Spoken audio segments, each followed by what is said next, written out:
Namo tassa bhagavato arahato sama sambuddhassa. Namo tassa bhagavato arahato sama sambuddhassa. Namo tassa bhagavato arahato sama sambuddhassa. Yang mulia Biku Sangka, Romo Ramani, Upasaka, Upasika, Bapak Ibu, saudara-saudari sedama, salam berbahagia, namo buddhaya. Pertama-tama saya ucapkan terima kasih kepada Bante Dhammawudo dan juga kepada Bapak Andrianto. Ya, pada kesempatan hari ini, di malam hari ini, saya akan membahas tema yang berjudul Memilih untuk Bahagia.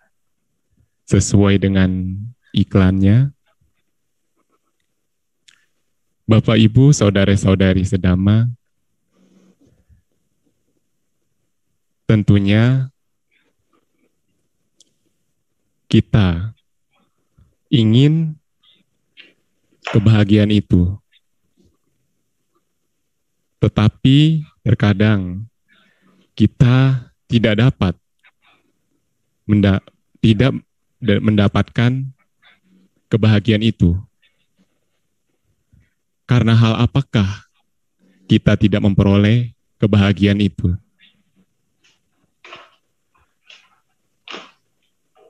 Salah satu faktor penyebab kita tidak bahagia itu karena keinginan yang secara berlebihan itu menyebabkan penderitaan.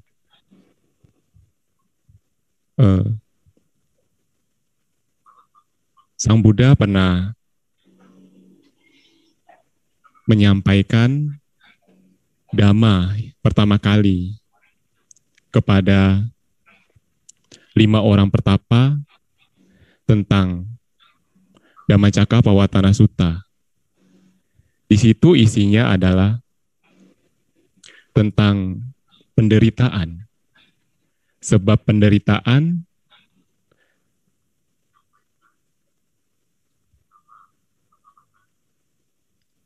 terbebas dari penderitaan dan jalan untuk penderitaan.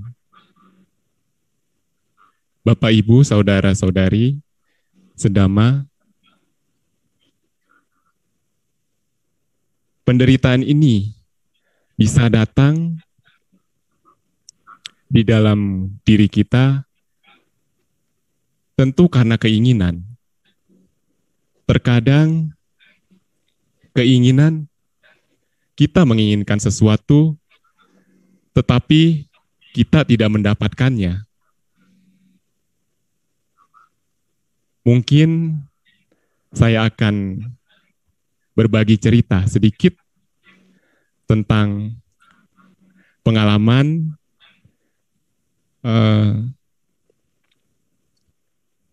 lockdown selama di India. Pada waktu itu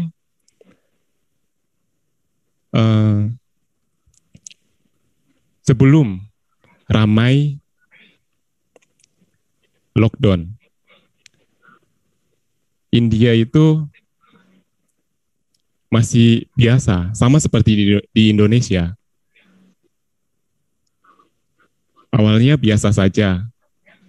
Saya ini sebenarnya waktu itu tinggal selama 3 bulan. Datang ke India bulan Januari dan akan pulang ke Indonesia itu bulan Maret. Nah, tetapi karena sesuatu kejadian yang tidak kita duga, yang tidak kita inginkan sebenarnya, malah kita dapatkan. Sebenarnya kalau tidak ada lockdown, mungkin saya dan Bante Jokwi dan juga Pak Johan mungkin akan pulang pada tanggal, kalau tidak salah, 28 Maret. Sudah siap-siap untuk pulang, tetapi Perdana Menteri India mengumumkan secara mendadak bahwa tanggal 20 ya kalau tidak salah, bahwa India lockdown total. Nah, Bapak Ibu saudara-saudari, sedama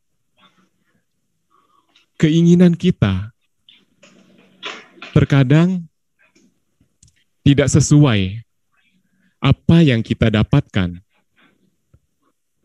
Kalau kita tidak bisa menerima kenyataan,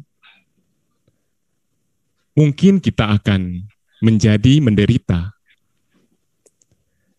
Tetapi kalau kita bisa menerimanya, kita tidak akan menderita. Tentu hal itu yang kita harapkan, yaitu tidak menderita. Nah, ada hal lain lagi yang kita mendapatkan tetapi tidak sesuai dengan apa yang kita harapkan.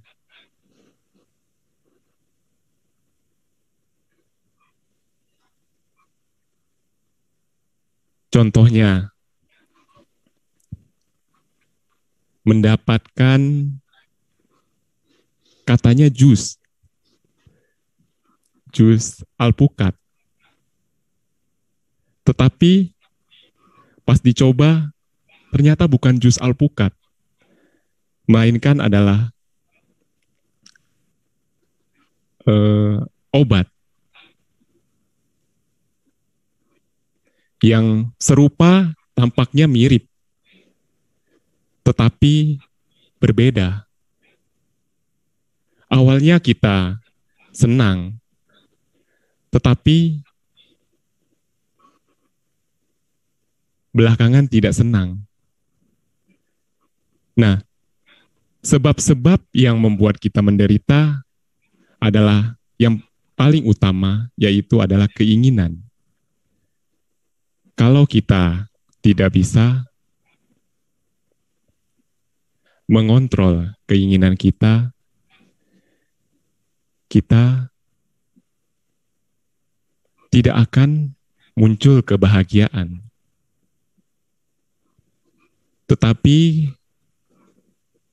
bagaimanakah caranya kita untuk menimbulkan kebahagiaan? Yaitu seperti yang tadi saya sampaikan, bahwa jika kita mampu menerima kenyataan, tentunya kita akan merasa bahagia. Karena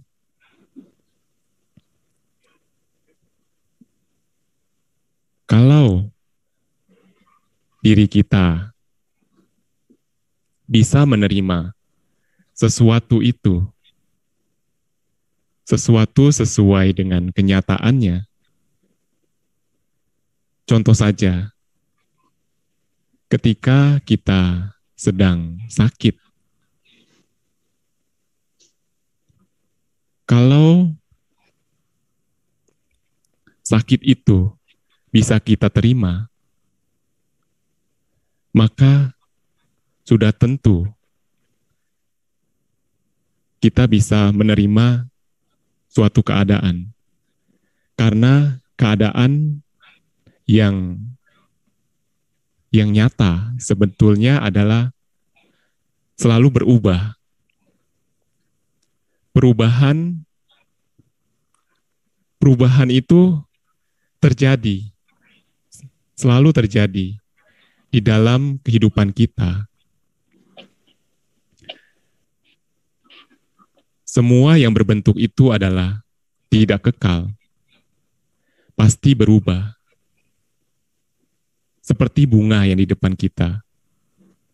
Bunga ini saat ini mungkin masih mekar, indah. Tetapi lama-kelamaan akan layu juga. Ini adalah sebuah bentuk nyata, sebuah perubahan yang nyata.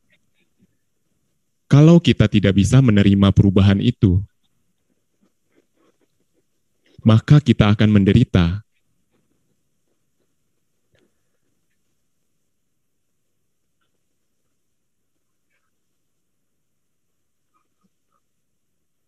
Kalau kita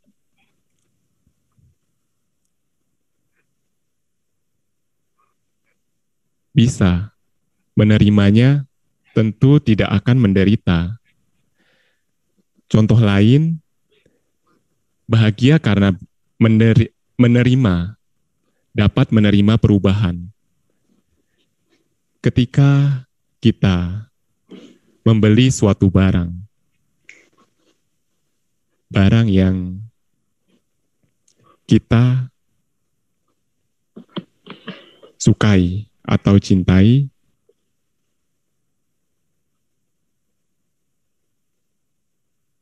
lalu tidak lama rusak atau kena air, jatuh, ataupun pecah. Kalau kita tidak bisa menerimanya, tentu akan membawa penderitaan. Kalau kita bisa menerima perubahan itu, menerima dengan bijaksana,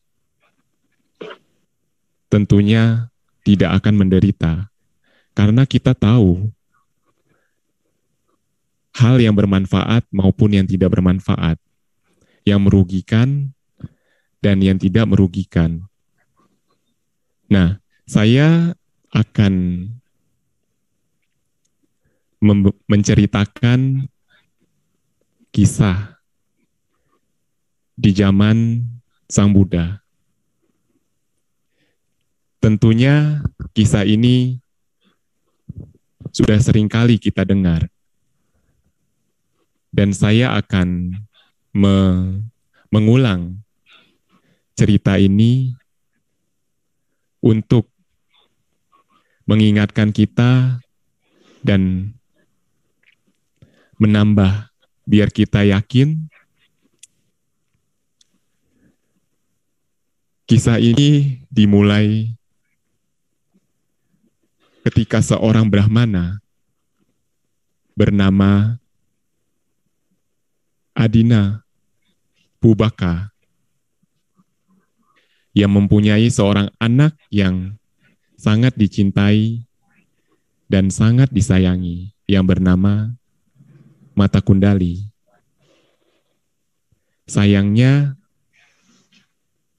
saking sayangnya Adina Pubaka terhadap Mata Kundali,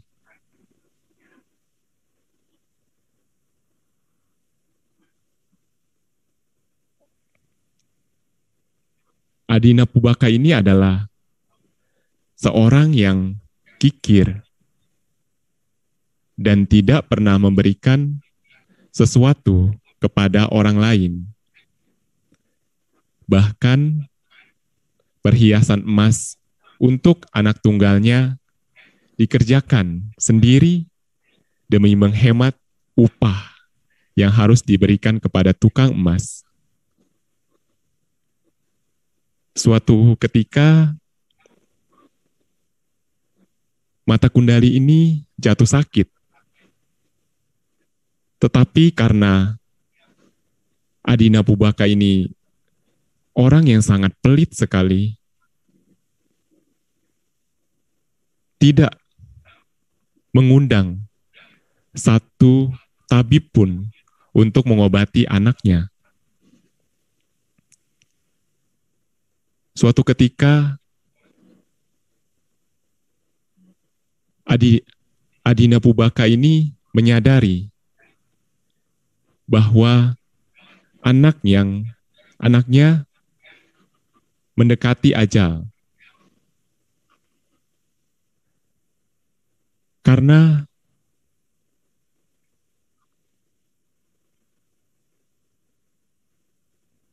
tidak kunjung sembuh dan tidak juga mau diperiksakan kepada tabib,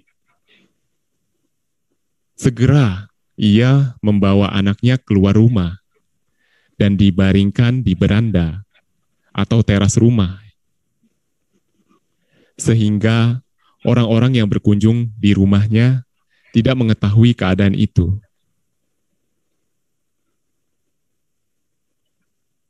Singkat cerita, sebagaimana biasanya, sewaktu pagi, Sang Buddha bermeditasi. Setelah selesai, dengan mata kebudahan, beliau melihat ke seluruh penjuru. Barangkali ada makhluk yang memerlukan pertolongan. Sang Buddha melihat Mata Kundali sedang berbaring di teras rumah.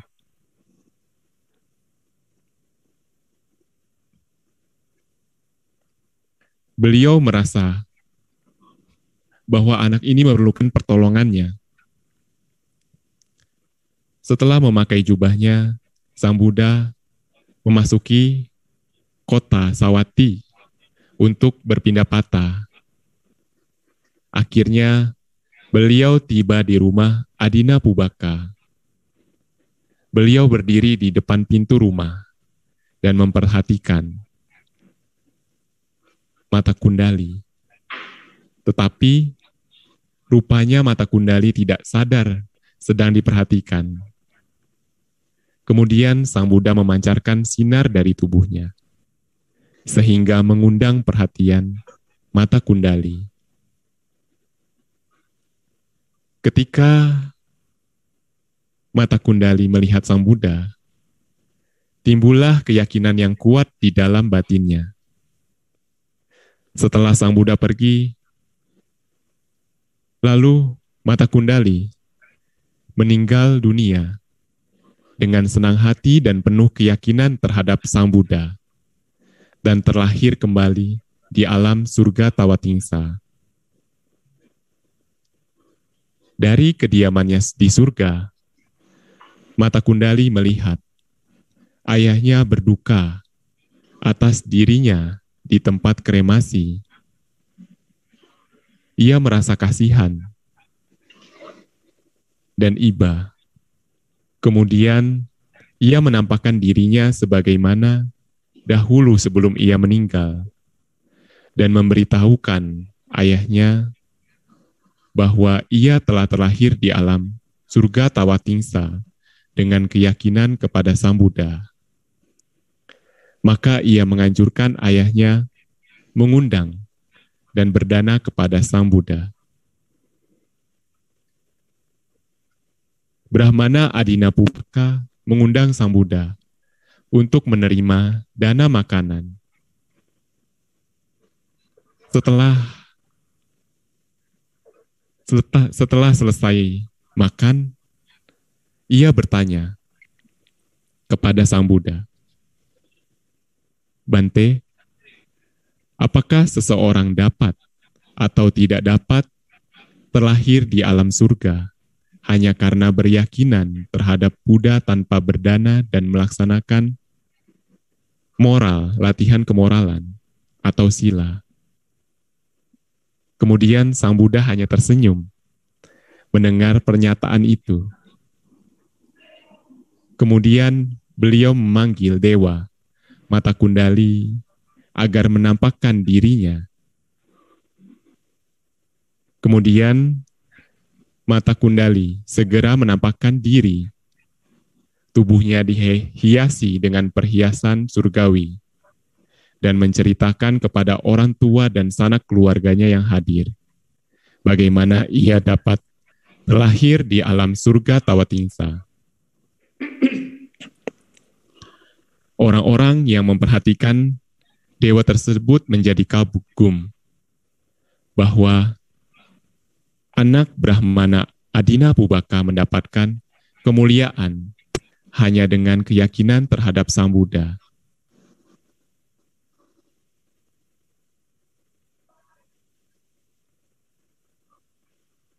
Dan kemudian Sang Buddha membabarkan syair Dhammapada yang syair itu adalah berisi, pikiran merupakan pelopor dari segala sesuatu. Pikiran merupakan pemimpin, pembentuk. Jika seseorang berbicara, berbuat dengan pikiran yang baik, maka kebahagiaan akan mengikutinya, bagaikan bayang-bayang yang tak pernah meninggalkan bendanya. Dari cerita tersebut, tentunya, kalau kita tidak bisa menerima penderitaan, kenyataan, maka kita akan menderita karena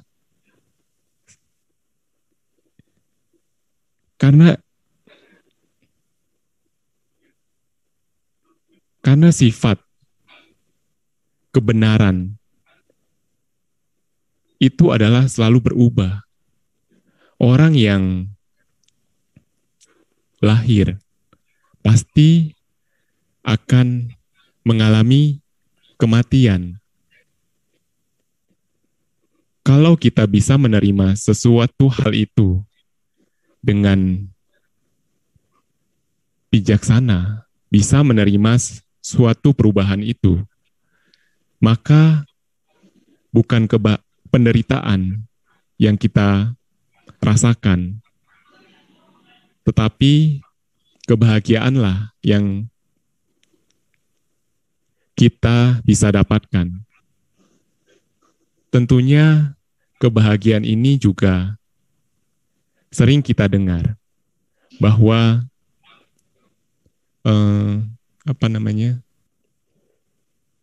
bahagia karena memberi. Nah, contoh yang paling sederhana bahagia karena memberi adalah memberikan senyuman kepada orang lain. Kalau kita tersenyum kepada orang lain, pasti orang itu akan membalas senyuman kita. Itu adalah contoh hal yang sangat sederhana yang bisa kita lakukan, memberi. Contoh lain dari pemberian itu mungkin juga kita sering lakukan atau pernah lakukan, yaitu membebaskan makhluk-makhluk atau yang biasa kita sebut adalah fangsen, melepaskan hewan-hewan. Nah, dari pelepasan itu, contoh saja kalau melepas ikan, kita akan merasa bahagia. Benar atau tidak? Apalagi ketika kita lepas, ada satu ikan atau dua yang sebelum dia pergi, dia berbalik arah. Seperti seolah-olah dia berterima kasih kepada kita. Nah, itulah kebahagiaan. Kebahagiaan karena melepas.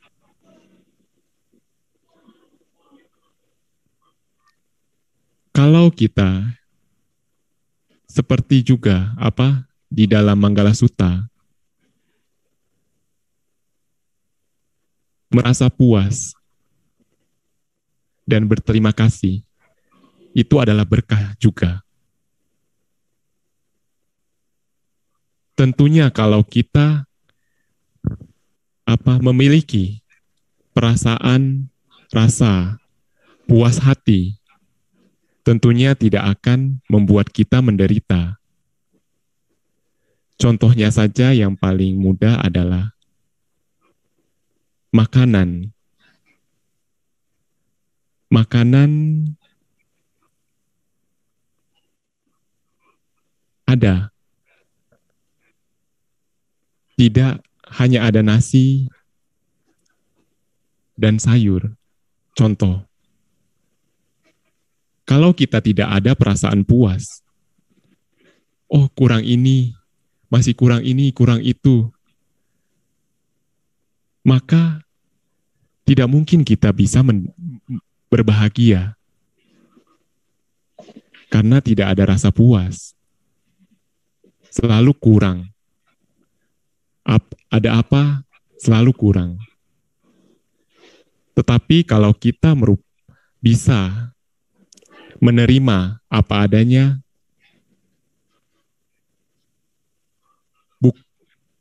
tidak ada rasa rasa tidak suka, marah.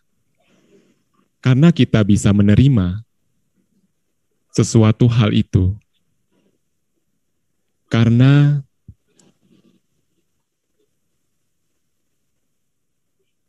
menerima dengan rasa puas tentunya adalah harta yang paling berharga. Kalau kita tidak ada rasa puas, walaupun kita memiliki harta yang sangat banyak, tetapi tidak ada kepuasan, tentunya hidup tidak akan bahagia.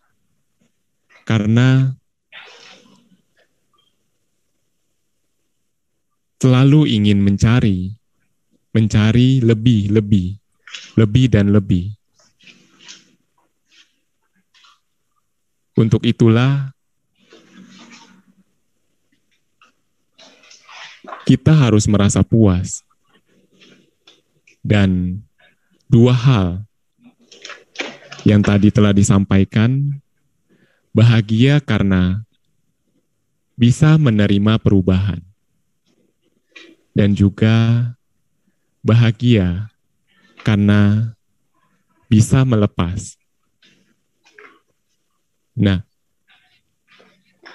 tentunya kalau kita praktekkan kedua hal itu, kita tidak akan menderita, tetapi akan mendapatkan kebahagiaan itu.